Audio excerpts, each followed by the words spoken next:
In today's demo, we're going to show the Brickstore security platform stopping a live ransomware attack. And in this scenario, we have two users, Cindy and a doctor. Cindy's desktop's at the top and the doctor's at the bottom. And they're all accessing data and images stored on the Brickstore at the IP address 10.2.22.123. So I'm going to start playing a video on Cindy's desktop. Meanwhile, the doctor's using the Merge Universal Viewer to look and view images and scans. Unfortunately, Cindy's desktop is infected with malware. So we're going to launch a live ransomware attack against the Brickstore from Cindy's desktop. And we're going to see the Brickstore detect and stop that in real time. What we see happen is that Cindy's desktop has been disconnected and her account has been prevented from accessing any further data on the Brickstore. So her video has stopped. Meanwhile, other users can continue to access data stored on the Brickstore and nobody else is affected, so they can continue to deliver care.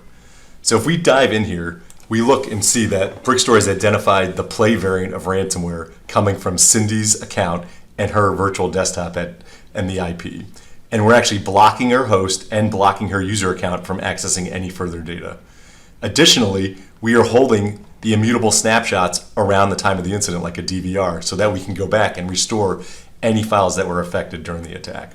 I can acknowledge the attack and let people know we're investigating it, and then I can dive in and see exactly what files were affected during the attack. So we can see the full path of all those files that were affected.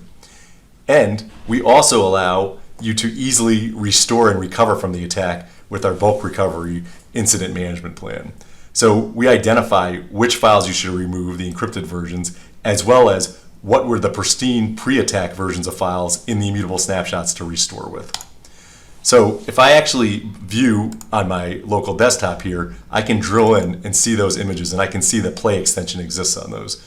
I'm going to run the attack recovery plan and we're going to see it actually restore those files out of the immutable snapshot. So we can see we've restored the pristine version from the immutable snapshots and removed the encrypted version of those files. So we can go back and we can actually see that we resolved all 200 of those files. Now we're still blocking Cindy's virtual desktop and user account from accessing any further data. We could choose to just lift her user account and she could go work from another machine that's not infected, or we can close out the incident after we've removed the malware from her desktop and she will once again be able to access data from her desktop again. So I can actually play that video one more time and you can see everybody is able to continue and resume operations.